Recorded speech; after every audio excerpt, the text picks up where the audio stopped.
Hello! Today we're going to make one of my favorite appetizers, beef braised with soy sauce.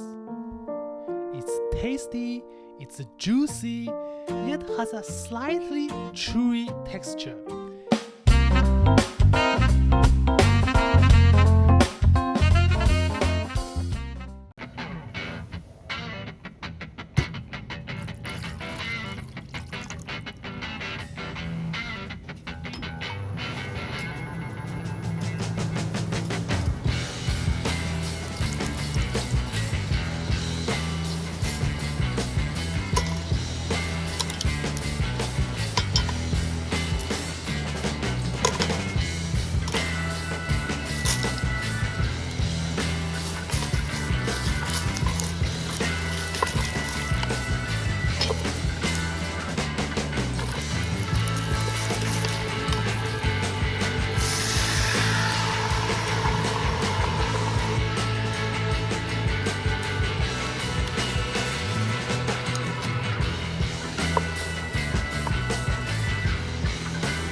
It's very important to use beef shank for this dish because that is the only part of the beef that can produce the texture that we desire.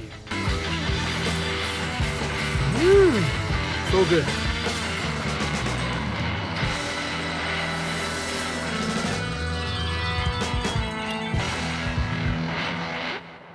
Wow, we've spent 3 full days to cook this dish so that the beef can truly absorb all the beautiful flavors while retaining its addictive, chewy texture. This is just so good. And honestly, you can just even eat it as a snack.